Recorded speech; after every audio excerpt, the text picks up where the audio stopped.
All right, what I want to show you today is just a basic clock choke from the turtle position. If Igor starts in the turtle, first thing I need to do is know where my balance point sets.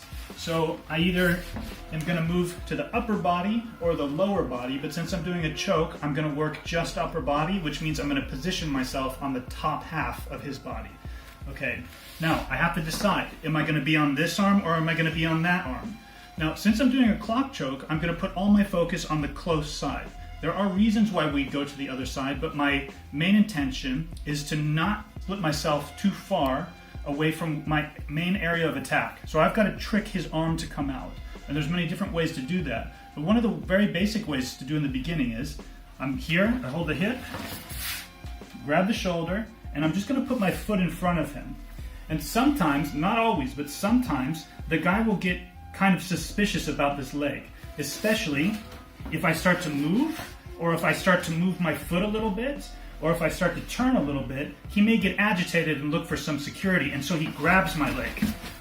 That's perfect for me, because now I can draw the leg back, which captures his arm, and opens up this side of the neck. Okay, but still, I'm not exactly looking for this side of the neck just yet, but it's easy for me to get inside now and grab his collar. His wrist. So I have his collar here. Now this doesn't mean that I'm going to do the clock choke on this side. I can also do it on this side. But for now, I'm going to go for the most basic version. I'm going to take a cross collar grip and I'm going to lock into place, and then I'm going to walk around his body. So what I need to do now is I'm going to release his arm. Okay, I know he doesn't want it there, so I'm going to actually let him take the arm out as I'm threading for the neck. Okay, so I've grabbed the collar as deep as I can. I'm letting his arm out, and now he starts to position himself. But when he does, I'm going to tuck this hand down. I'm going to roll my wrist under, and then I'm going to dip that shoulder to the mat. So I'm going to push, the shoulder starts to drop, and when it does that, if he looks to his right, he's going to look right into the choke.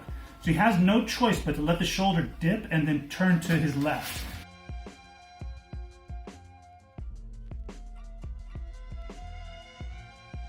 So now I'm going to take this hand and draw it up, put my head on the ground, and walk around him in a circle. But I use my head like the point in the center of a clock, which is why this is called a clock choke. So I'm here, and I start to walk in a circle. And what I'm doing to do the choke is this. I'm turning my wrist down and pulling it back, like an arrow, like this. Almost all chokes, if you don't know how to do them, you can use the thought or the image of a bow and arrow to make almost all of them work. It's kind of a little cheat, especially if you don't know the hand position, especially for a cross-collar choke. You can always fix one arm in place and draw the underarm back, and that will help you complete the choke.